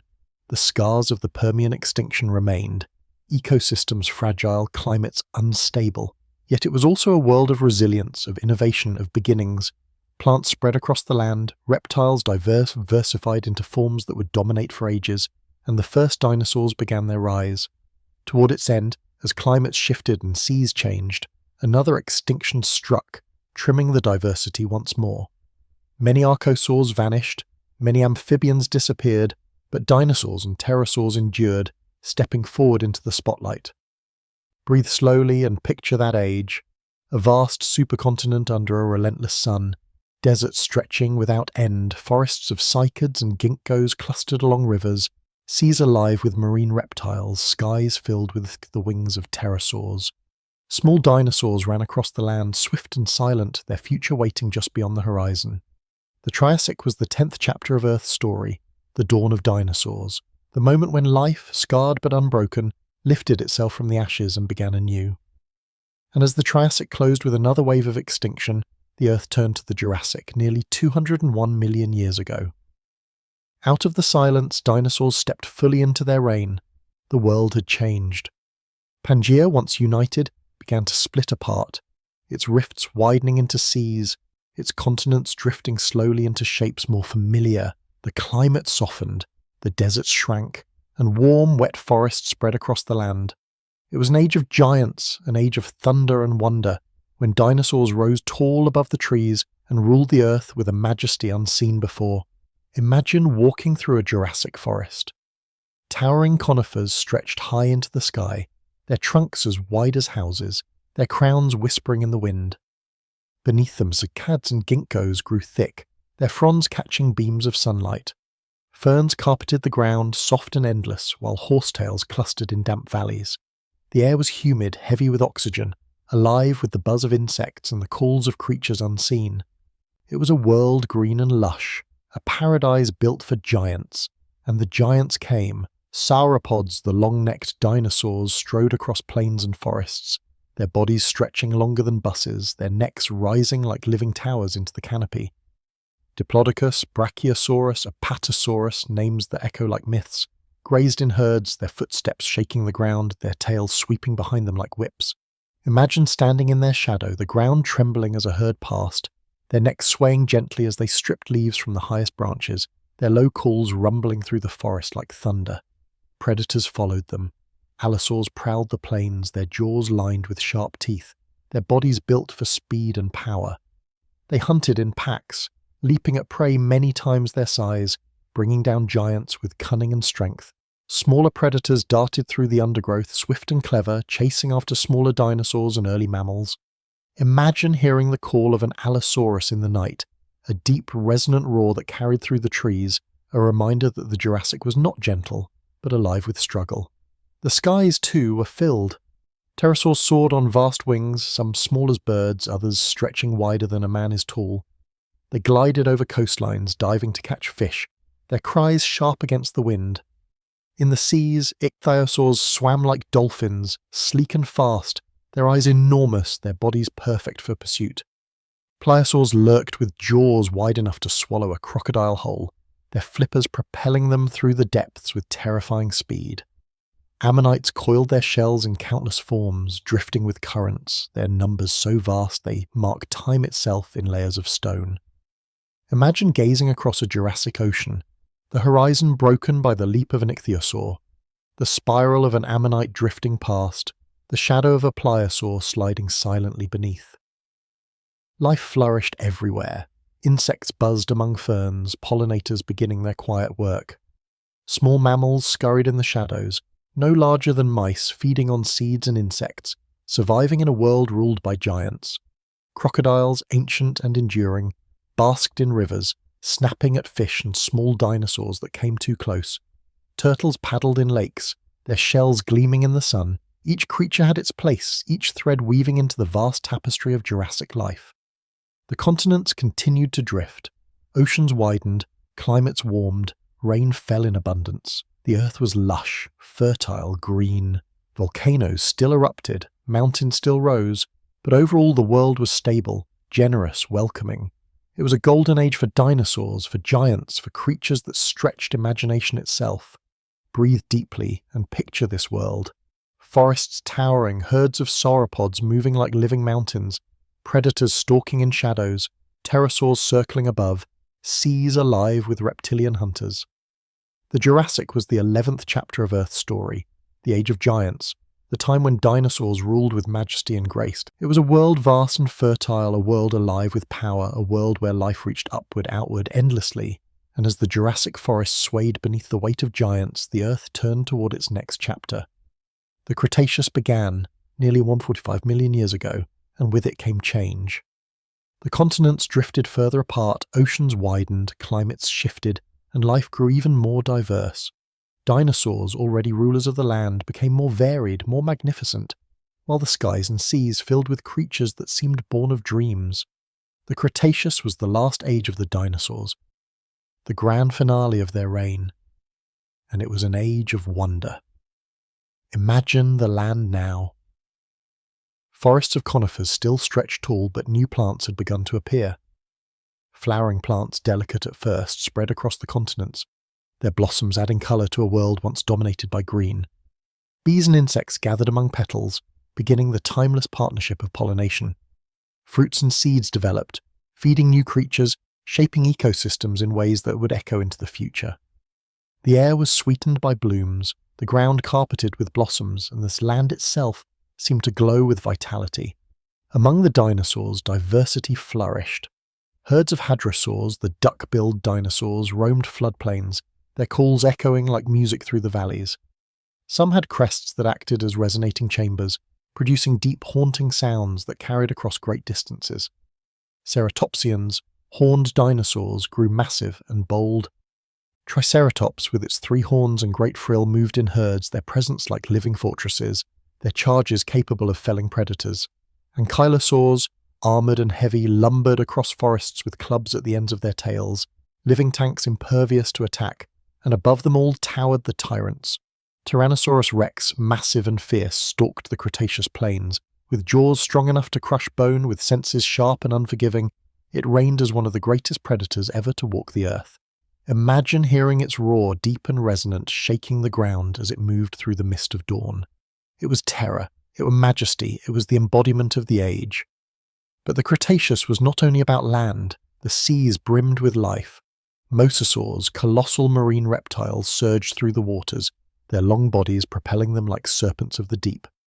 Some stretched longer than buses, their jaws snapping shut on fish, ammonites, and even other marine reptiles. Plesiosaurs with long necks and small heads glided through the waves, their flippers sweeping like wings. Sharks prowled as always, while ammonites spiraled in countless shapes and sizes, drifting in numbers too vast to count. Imagine standing on a Cretaceous shoreline, the waves crashing, and just beyond them the shadow of a mosasaur breaching, its jaws glittering with teeth. The skies were alive with wings.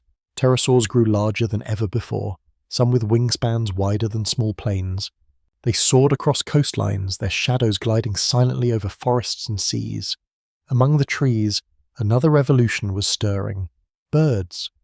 Descended from small feathered dinosaurs, they took to the air with wings of feathers, their songs echoing in forests bright with flowers.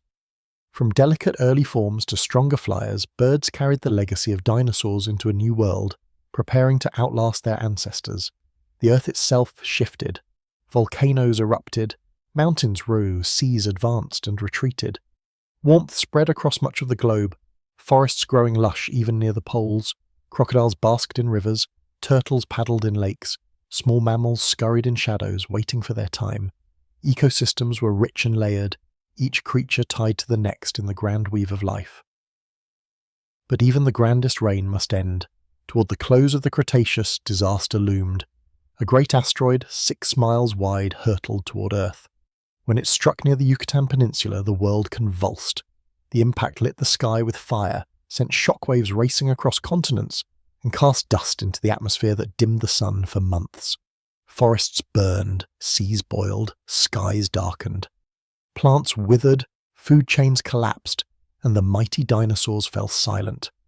Tyrannosaurus, Triceratops, Hadrosaurs, Ankylosaurs, giants that had ruled for millions of years, vanished in a geological instant. In the seas, mosasaurs and plesiosaurs perished, ammonites disappeared, pterosaurs fell from the skies. Yet, as always, life endured. Birds, small feathered dinosaurs, survived to inherit the skies. Mammals, small and quiet, endured in burrows and shadows, ready to rise when the giants were gone. The world was scarred, but it was not empty. Out of loss came new beginnings, a chance for creatures small and fragile to grow into rulers of the future. Tonight, as you let your eyes grow heavy, imagine that world. A forest bright with flowers, herds of dinosaurs moving beneath the trees, the shadow of a tyrant passing over the plains, the seas alive with reptilian hunters, the skies filled with wings of skin and feathers. Picture the brilliance of their reign, the thunder of their steps, the music of their calls. The Cretaceous was the 12th chapter of Earth's story, the last age of the dinosaurs, the climax of their glory and the gateway to what would come next. And when the thunder of dinosaurs faded, the Earth opened its eyes to a quieter dawn. The Paleogene began, nearly 6 million years ago, carrying the silence left behind by the asteroid's strike. Forests smouldered, skies were dimmed with dust, oceans trembled from the shock, yet from the ashes life stirred again. The great reptiles were gone, their shadows vanished from the land, the sea, and the sky. In their place, small survivors emerged. The Paleogene was the age when the world healed, when mammals stepped into the light, when birds filled the air with song and when the stage was set for the future you know today. At first, the Earth was fragile. The impact had left scars, craters on land, layers of soot in stone, extinctions that hollowed ecosystems. But life is resilient. Plants sprouted anew, green returning to blackened ground. Insects buzzed again, feeding on blossoms, spreading pollen. Birds descended from feathered dinosaurs soared freely, their wings claiming skies once shared with pterosaurs. Small mammals scurried in the undergrowth, no longer overshadowed by giants. They had survived in burrows, in shadows, feeding on seeds and insects, and now they rose into open spaces, ready to expand. Imagine a Paleogene forest. It is warm and lush, filled with flowering plants that spread across continents. Palms stretch their fronds toward the sun, vines curl around trunks, blossoms brighten the canopy with colours unseen in ages before. The air is humid, sweetened by flowers, alive with the calls of birds. Small mammals climb among branches, leaping from limb to limb, their bodies light, their tails long for balance. Others scurry along the ground, snouts twitching, eyes alert, paws scratching in soil. They are small but they are bold, exploring niches once dominated by dinosaurs. In the seas, new rulers swam. Whales had not yet appeared, but their ancestors began their journey. Small four-legged creatures paddled in shallow waters, their limbs still built for land, yet their movements pointed toward the waves. Fish thrived in the oceans, sharks remained ever-present. Ammonites were gone, but new mollusks filled their place. Seabirds dove for fish, their wings slicing the air before plunging into the waves. The oceans, though emptied of reptiles, found new voices, new shapes. Mammals diversified quickly. Some grew larger, grazing on the leaves of forests and plains. Others became hunters, their teeth sharper, their bodies more powerful. Hoofed mammals appeared, their legs built for running, their herds spreading across open lands. Early primates leapt through trees, their hands nimble, their eyes forward, their minds curious. Imagine sitting quietly in a Paleogene forest, the branches above alive with primates, their calls echoing, their movements quick and clever. In their gaze you see the beginnings of thought, of awareness, of the path that would one day lead to you. Birds too evolved into forms both familiar and strange. Some grew as large as ostriches, running swiftly across plains. Others became fearsome predators, giant terror birds stalking prey with sharp beaks and talons. In the air, flocks of smaller birds filled the skies, their songs weaving with the hum of insects. The skies were alive not with wings of skin, but with feathers, bright with colour, alive with song. The earth itself shifted, continents drifted further, oceans widened, mountains rose. The Himalayas began to lift as India collided with Asia, their peaks rising toward the sky. Climates warmed, then cooled, shaping habitats, guiding evolution. Forests spread across the tropics, while open grasslands began to form in drier regions. Volcanoes rumbled, rivers carved valleys, and the earth reshaped itself into a more familiar form. Breathe slowly and imagine the Paleogene world. A forest filled with flowers, birds singing in the canopy, mammals scurrying below, herds of early horses grazing on plains, predators prowling in shadows, primates leaping from branch to branch, oceans where whales were just beginning their journey, skies where birds reigned supreme. It was a world reborn, a world of resilience, a world carrying forward the promise of life after loss. The Paleogene was the 13th chapter of Earth's story, the rise of mammals, the filling of skies with birds, the greening of forests with flowers. It was a time of healing and of beginnings, when small survivors became rulers, when the Earth prepared for the dramas of the ages to come.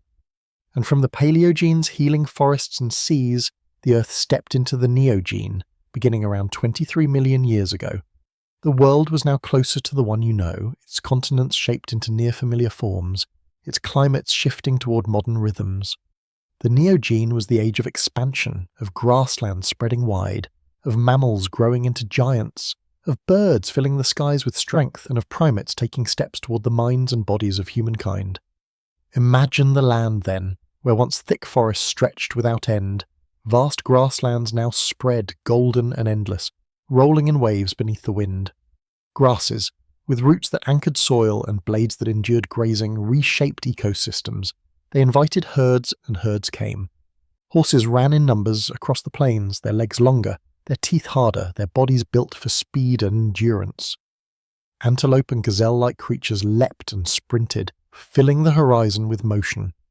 Camels wandered in caravans across dry lands, while rhinos, some small and swift, others massive, grazed in valleys. Among them walked titans. Elephants grew into colossal forms, with tusks curling like ivory moons.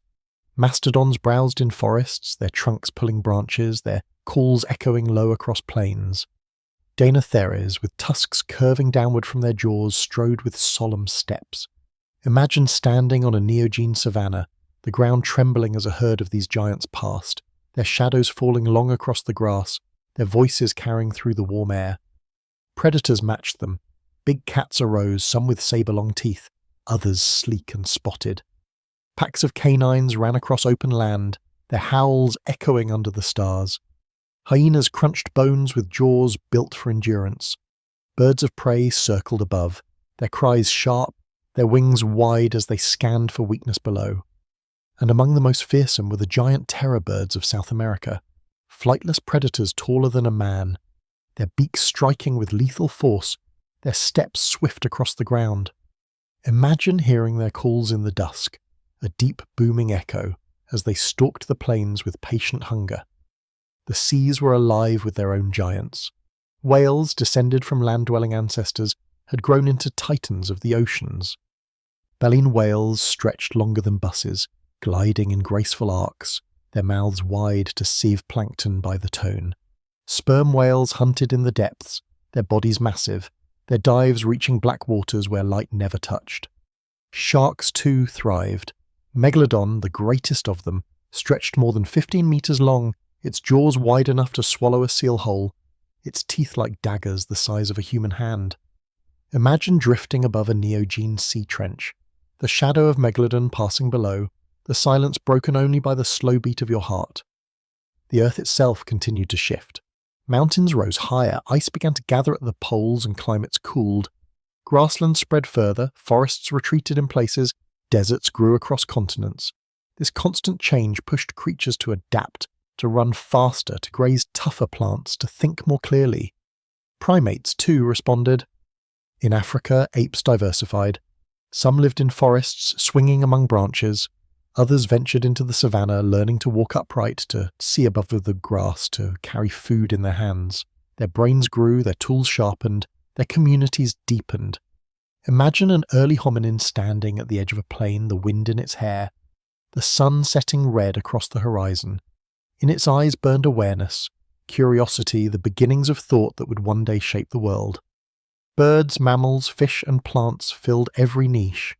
The Neogene was not as dramatic as the rise of dinosaurs or the explosion of the Cambrian, but it was profound in its quiet.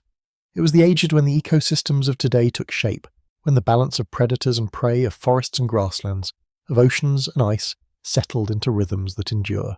It was the age when the ancestors of humanity walked their first uncertain steps, when intelligence sparked like a flame against the dark. Breathe slowly and picture this world. Grasslands rolling to the horizon, herds thundering across plains, predators stalking in shadows, whales singing in the depths, birds wheeling in the skies, apes watching from the trees. The Neogene was the 14th chapter of Earth's story, the age of expansion, the prelude to the final chapter, when the Earth would become the home of humankind. ChatGPT Danoi, and as the Neogene gave way, the Quaternary began just 2.6 million years ago, carrying Earth into its most recent chapter, the age of ice and the age of humans. The world was no longer one of strange reptiles or towering ferns, but of familiar mountains, plains and seas. Yet it was also a world in flux, climates swinging between cold and warmth, glaciers advancing and retreating, shaping the landscapes we walk upon today. Imagine vast sheets of ice spreading across continents, kilometers thick, carving valleys and leaving behind lakes. Mountains ground down beneath their weight, rivers redirected, coastlines drowned and exposed again as sea levels rose and fell. Imagine the silence of a glacial night, the air sharp with cold, stars glittering above a frozen expanse, herds of mammoths breathing clouds of steam into the dark. The Quaternary was an age of cycles, of ice and thaw, of constant change, and within that change life adapted. In the frozen north, woolly mammoths grazed across tundra plains, their shaggy coats and curved tusks keeping them alive in cold winds. Woolly rhinos trudged through snow, their horns sweeping drifts aside to reach grass beneath. Mastodons roamed forests further south, their broad bodies built for browsing leaves and branches. Herds of bison thundered across plains, reindeer and horses moved in migrations that followed the seasons, and ground sloths the size of elephants pulled down branches in ancient South American forests. Predators followed. Saber-toothed cats prowled the shadows, their fangs gleaming like ivory blades. Dire wolves hunted in packs, their howls echoing across frozen valleys. Cave bears lumbered into dens, their hulking forms retreating into sleep during the coldest months. Eagles circled in the skies, while humans, newcomers to the stage, watched, learned, and joined the hunt.